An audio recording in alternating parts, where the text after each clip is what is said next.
democracy in South Korea and its emergence as an economic powerhouse of global stature, as well as a reliable military ally of the United States in many corners of the world, with increasingly robust capabilities of its own. In the process, Korea's contribution to the alliance has continued to grow. Korea is now spending 2.4% of our GDP for defense, bearing a significant cost of the stationing of the U.S. forces in Korea, and providing the lion's share for the relocation of Camp Humphreys, which is the largest overseas U.S. military base. Second, the economic pillar of the alliance, the KORUS FTA, has enabled the U.S. to secure a strong foothold in the Northeast Asian market. The KORUS FTA, America's first FTA in the region, has provided American companies with greater access to the Korean market while inviting Korean investments throughout many states in the U.S. The U.S. has a deficit in goods traded, but a surplus in services, and Korean investments in the U.S. have grown manyfold during the past 5 years since the agreement went into effect. Overall, the KORUS FTA has been a win-win deal and a driving force for greater growth and prosperity in both countries.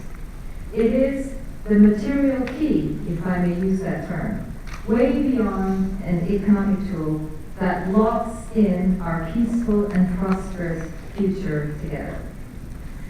Third, Korea has stood shoulder to shoulder with the United States in tackling global issues. We are working together to meet new challenges in many frontiers and multilateral arenas, most of all the United Nations.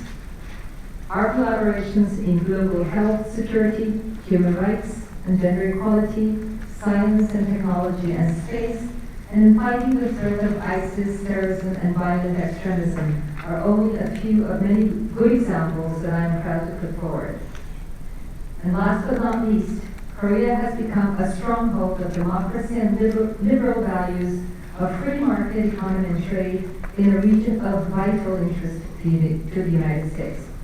The alliance will continue to safeguard the future of a peaceful and prosperous Korean peninsula and the region, and serve our shared security and economic interests, not to mention the values that we together stand for.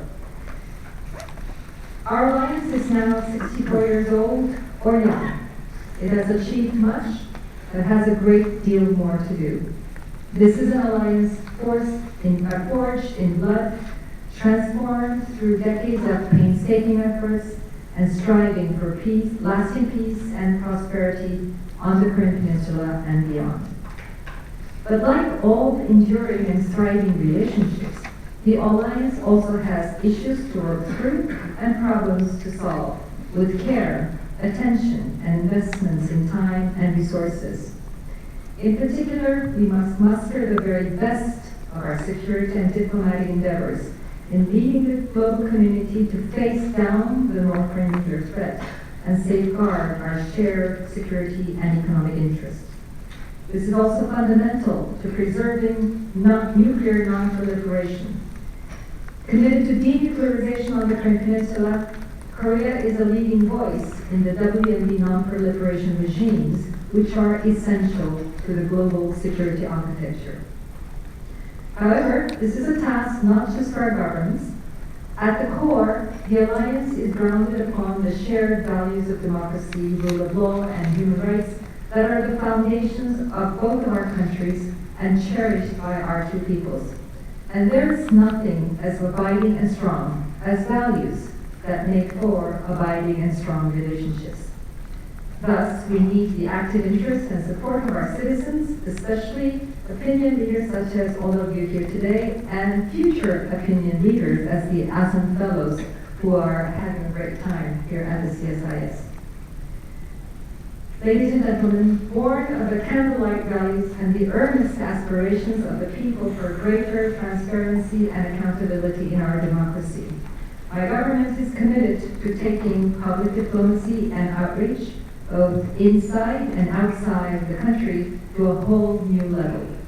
And central to that effort is to assure the continued grounding of our alliance in the hearts and minds of our peoples, and we will take the alliance from good to great together.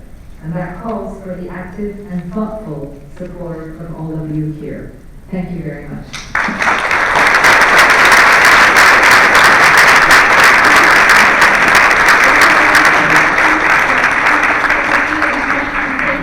Secretary Albright and Dr. Victor